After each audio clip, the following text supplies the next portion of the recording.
एक दिन राजकुमार सिद्धार्थ अपने चचेरे भाई देवदत्त के साथ बाग घूमने के लिए निकल पड़े। सिद्धार्थ का स्वभाव कोमल हृदय का था, लेकिन देवदत्त झगड़ालू और कठोर स्वभाव का था। सिद्धार्थ के स्वभाव के कारण सभी उसकी बड़ाई करते थे, लेकिन देवदत्त की कोई नहीं करता था। इसी वजह से मन ही मन देवदत्त सिद्धार्थ से जलता था।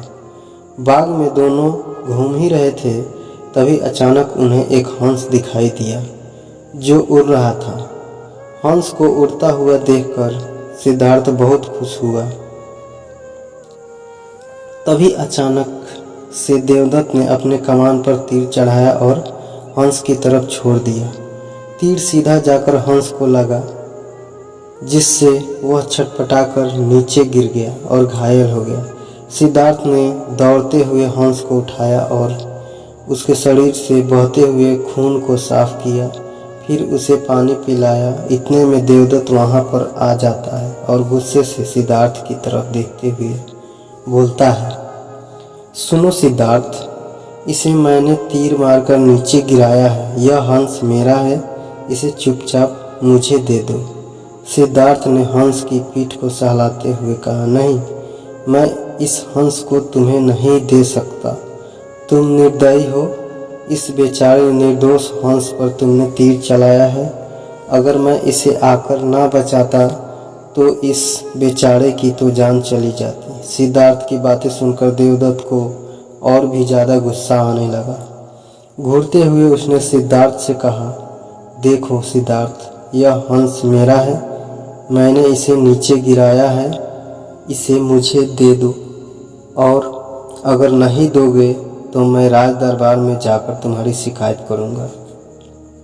देवदत्त के इतने कहने के बाद भी सिद्धार्थ ने उसे हंस नहीं दिया, जिसके बाद देवदत्त ने राजा शुद्धोधन के दरबार में जाकर सिद्धार्थ की शिकायत कर दी। शुद्धोधन ने देवदत्त की बात को ध्यानपूर्वक सुना और सिद्धार्थ को दरबार में आने का बुलावा भेजा। कुछ ही देर में सिद्धार्थ हंस को लेकर राज दरबार में आए।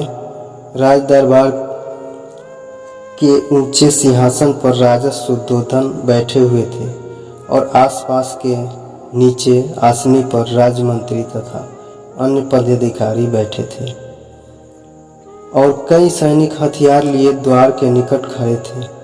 शुद्धोधन के प्रश्न करने पर देवदत्त सर झुकाए बोला, महाराज, इस समय जो हंस सिद्धार्थ के हाथ में है वह मेरा है। मैंने इसे तीर मारकर नीचे गिराया था। सिद्धार्थ ने उसे तुरंत उठाकर उस पर अपना अधिकार जमा लिया।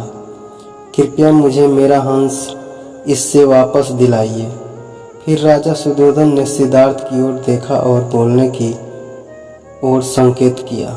सिद्धार्थ ने सर झुकाकर शांत स्वर में बोला, महाराज, यह बेचारा हंस एकदम निर्दोष है, बिना किसी को कष्ट पहुंचाया उड़ रहा था। तभी देवदत्त ने तीर मारकर इसे घायल कर दिया। मैंने इसका उपचार किया और इसके प्राण बचाए।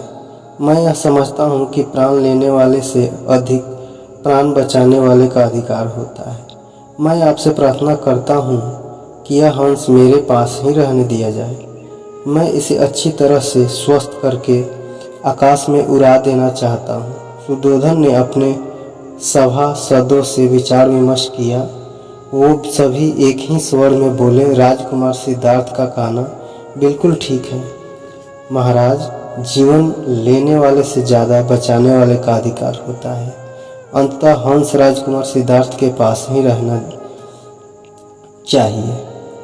राजा शुद्धोधन ने सभासदों की बात मान ली और फिर उन्हें सिद्धार्थ को अपने साथ हंस ले जाने की अनुमति दे दी।